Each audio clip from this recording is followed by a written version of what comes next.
ধন্যবাদ।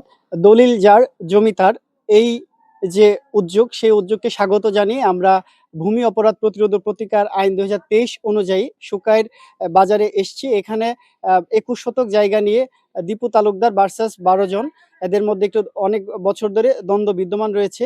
সেটি নিরসনকল্পে এবং অবৈধ দখলদার উচ্ছেদ করার জন্য আজকে আমরা সরেজমিন দীপু তালুকদারের এই জায়গাটি বুঝিয়ে দিব। ১১% এই জায়গা আছে দীপু কাকার জায়গা, তাহলে ১১%-র বাইরে যদি তারা ২% থাকে, মালিক নিজ থাকে, তার জায়গাটাও যাতে এই মাঠে আসতে চাচ্ছে। সুন্দর কথা। একটু আমিও প্রয়োজনে যে এত বেশি আমি জানি না, এত কিছু জানি না, তবে শুনছি আমরা ওমরে অভিজিৎ বাবুর কাছে টাকা বিক্রি করছে, উনি উনার ন্যায্য পাওনা ওমরের কাছে উনি বুঝছে হয়তো, এতে আমাদের কোনো আপত্তি নেই। কতটুকু আমি জানি না, উনি জানে, ওনার কাগজে জানে আর ওমরে জানে, এই বিষয়ে আমরা অভিজ্ঞত না, এতটুকু আমি অবগত না। জায়গা বেচছে আমরা শুনছি, যেন আমি নিজে দেখছি না। হ্যাঁ, সমাধান উনি ওনার জায়গা পাইতো, জায়গা বেচছে, অবশ্যই ওনার পাওনা বুঝাই দিত। এটার লগে আমরা একটা আলাপ ছিল, স্টাফের দস্তখত নিয়েছিল, কইছিল যে এটা পরে বইয়া একটা আলোচনা সাপেক্ষে শেষ করবো। শেষ করার পরে উনি আবার এটার কিতা করে ওনার শ্বশুরের নামে পাওয়ার রেটনে দিছে। দিয়া কয়েকদিন আগে অভিজিৎদার লগে আমার সুনামগঞ্জ দেখা হয়েছে। আমি বলছি আমি একটু নেপাল যাইতেছি, নেপাল থেকে আইয়া এটা বইয়া সমাধান করবো না। আমি এটা তুমি বইয়া সমাধান করে আর পুরান বাজারে যেটা আছে এটা তোমার আমরা বুঝাই দেন। আমি যেটা প্রশ্ন করি উত্তর দেন। অর্থনৈতিক বিষয় বললাম না, অর্থনৈতিক বিষয় নিয়ে আজকের বিচার্য বিষয় না। আপনারা যে ২১ শতক জায়গা বিক্রি করছেন, এটা নিয়ে কোনো সন্দেহ আছে কিনা, আপনাদের দ্বিমত আছে কিনা? দ্বিমত আছে আমার, এই ১০ শতক নিয়ে ৬০৫। আর বেচছেন যে এটা এটা বিক্রি করছেন না আপনি, তাইলে মানে এই ১০ শতক দ্বিমত আছে মানে কি অর্থনৈতিক বিষয় জড়িত, সেই হিসেবে আপনার দ্বিমত, কিন্তু বিক্রি তো করছেন।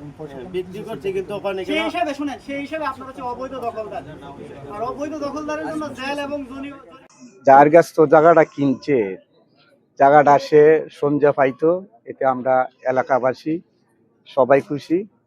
এই জায়গাটা যে জায়গাটা কিনে পাইছে, সে এই ১০ জনের দ্বারাতে এসিলেন সবাইছে, সবাই যে লইয়া, এইটাই আমি আশা ভরসা করি। যে সঠিক আমরা জানি না, এরপরে জানি আমরা ১০ জনের ডাকাইছি, তারা ১০ জনের ডাকা আইসে না করে তো এই সরকারি আমিন সাহেবের সাথে এই অভিজিৎ সাহেবে বিচার পাইতে হয়েছে। সরকারি আমিন আইসন জায়গা বুঝাইবার লাগি, বুঝাইলে পরে নাফের অনেকেই একটা সন্দেহ লাগছে, তখন আবার এই নাফের প্রতি আবার আওয়াইছে আইয়া। আমি এই বিষয়টাকে মূল্যায়ন করি, উনি প্রকৃতভাবে কিনে থাকলে উনি ওনার সত্য এবং দখল বুঝিয়ে পাইতেন। এজন্য আমি সকলের কাছেই আহ্বান জানাই এলাকার শান্তি শৃঙ্খলার বজায় থাকার জন্য, এবং পার্শ্ববর্তী যে দাগগুলো আছে তাদের মধ্যে কোনো সাংঘর্ষিক কোনো ঝামেলা যাতে না হয়, প্রশাসনের সুদৃষ্টি কামনা করছি। হ্যাঁ, আমরা তো শুনছি ১১ শতক জায়গা বিক্রি হয়েছে, শুনছি। হ্যাঁ, বিক্রি হয়েছে, উনি ওনার দলিল মূলে দখল বুঝে পাইতো। হ্যাঁ, ১০০ বার পাইবে হয়তো। হ্যাঁ, আমরা তো প্রশাসনের কাছে জোর দাবি জানাই উনি ওনার সত্য এবং দখল ফিরিয়ে পাইতো, এবং পার্শ্ববর্তী দাগ সমূহের জন্য সাংঘর্ষিক কোনো মাপযোগ না হয়, সেটাও আমরা প্রশাসনের কাছে জোর আহ্বান জানাচ্ছি। ২০২২ সালে সুদন, অমর এবং বিক্রেশের কাছ থেকে ৩৩৫ দাগে হলে ১১ শতক, হ্যাঁ, আর ৬০৫ দাগে হলে ১০ শতক, এই দুই দাগে মিলিয়ে ২১ শতক জায়গা খরিদ করে শুকারি বাজারে। মৌজাটা হলো আপনার শুকাইর নিজ মৌজা। হ্যাঁ, এখানে খরিদের পর সে বহুবার চেষ্টা করছে অমরের সাথে, সুদনের সাথে, তারা বিভিন্ন ধরনের প্রলোভন, মিথ্যা আশ্রয়, চলনার আশ্রয় নেয়, তারা নিয়ে সাইডা জায়গাটা মেয়ের জামাই জামাই বুঝাই দেয় নাই। ২০২৫ সালে আমি এই জায়গাটা আমার নামে সাব রেজিস্ট্রারের মাধ্যমে পাওয়ার অফ বেটে আমি নিয়ে আসি। সেই সুবাদে আমি গ্রামের মুরব্বীরা মূল্যায়ন করে আমি আশ্বিন মাসের প্রথম দিকে এসে গ্রামের কয়েকজন মুরব্বী, যেমন এরশাদ ভাই, লিটন মেম্বার, মুক্তার, মোস্তফ আঙ্কেল, এরা সবাই মিলিয়া আমার সহযোগিতা এই জায়গা আপনার। হ্যাঁ, আমি সামাজিক বিচারের মাধ্যমে যাই, সামাজিক বিচারে খানকা একটা আইনের আশ্রয় নিয়ে মানুষের হেনস্থা করা আমার কোনো উদ্দেশ্য না, আর ইয়েও না।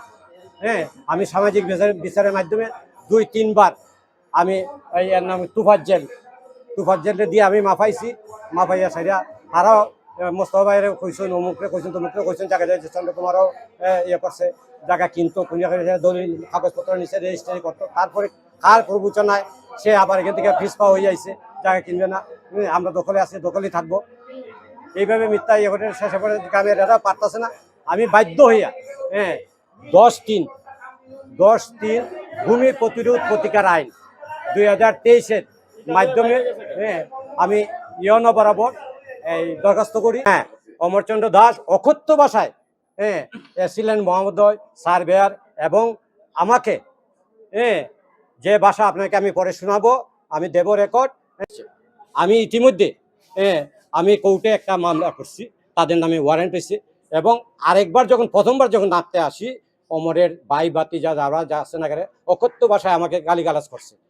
আমি ওইটা 10-3-26 আমি পলাশ তালুকদার এসআই তার কাছে আমি এন্ট্রি দিয়ে রাখছি, সবের নাম দিয়ে যারা যারা আমার গালিগালাজ করছে, এটা ধর্মস থানাতে আছে। এখন আমার জায়গাটা আমি বুঝিয়ে পাইতাম, আমার জায়গাটা এসেছিলেন মহোদয় আসছেন, এবং আপনারাও আসছেন, সাংবাদিক বন্ধুরা আসছেন, গ্রামের মুরব্বীরা আছে, এরার মাধ্যমে আমার সঠিক জায়গাটা, আমি কেউর ক্ষতি করতে চাই না, ঠাকুরের জায়গাও নিতে চাই না, কোনো ব্যক্তির জায়গাও নিতে চাই না, আমার যে 11 শতক আর 10 শতক জায়গা, সেই জায়গাটা আমি বুঝতে পাইতাম। সুজন দাস টাকা দিচ্ছেন কিসে?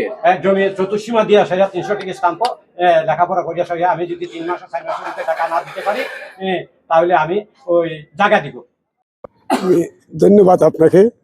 আমাকে এই প্রশ্ন, সুকার নিজ মৌজায় জায়গা খরিদ করছেন অভিজিৎ সরকার, তো উনি দখল পান না, এই কথাটা বলা আমি দালিলিকভাবে দেখছি যে আমি দখল ত্যাগ করলাম, দাতা বলছে আমি দখল ত্যাগ করেছি। পরবর্তীতে অজ্ঞাত কারণে হয়তো উনি অভিজিৎ বাবু ওনার যে বক্তব্য আমাদের কাছে বলছে যে আমি বাইরে চাকরি করি, এই সুবাদে জায়গাটা অবৈধভাবে দাতা বিক্রি করার পরও কিছু সংখ্যক লোক নিয়ে অবৈধভাবে ব্যবসা পরিচালনার সাথে বসাইছে। তো উনি পরবর্তীতে উনি ভূমি প্রতিরোধ ও প্রতিকার আইনে আমাদের খারজানা একটা অনুসারে এখানে একটি মামলা করছে। সেই মামলা তদন্তে আইসে আমরা দেখছি যে ওনার কাগজপত্র এবং যারা বিক্রি করছে তারাও স্বীকার করছে। অন্য একটি ফৌজদারি বিষয় নিয়ে এটা কালকে ফোন করছে, পরে আমরা বলছি যে জায়গা দখল একটি এটা সুনির্দিষ্ট আইন দ্বারা সীমাবদ্ধ, আপনি সেই আইনে জায়গা অবৈধ দখলকারী হিসাবে জায়গা ছেড়ে দিতে হবে, প্রতিরোধ আইনে নাইলে সংশ্লিষ্ট আইনের দ্বারা আমি না কর্তৃপক্ষ হবে। আমি তো সার্ভেয়ার, আমি by the order of AC land, I am the representative of AC land, এসিল্যান্ডের প্রতিনিধি হিসাবে স্বীয় দায়িত্ব যে কতটুকু জায়গা অবৈধভাবে আছে, 21% জায়গা পুরা জায়গাটাই অবৈধ দখলকারীর থাকুনে যে ক্রেতা উনি অভিজিৎ সরকার, উনি অত্যন্ত, আমরা পরস্পর যা শুনলাম, উনি নিজেও বলছে যে আমি এখন একবার সেটা পথের স্বামী, যে একটা লোক তার নিজস্ব জায়গার মধ্যে অন্যরা অবৈধভাবে ব্যবসা করবে, এই যে অমানবিক একটি কর্মকাণ্ড, এটা আমার কাছে পরিলক্ষিত হয়েছে। আজকে আপনাদের সম্মুখে আমরা জায়গা শনাক্ত করছি, বিভিন্ন দোকান ঘর আছে যারা ব্যবসা করতেছে, আমি মনে করি আইনগতভাবে আপনারাও সহায়তা করতেন, জায়গাটা উদ্ধার হইতো, আর আমরাও যদি আইনটা বাস্তবায়ন করতে পারি, একটা মানুষ আইনি অধিকার পাওয়া তার ন্যায্য।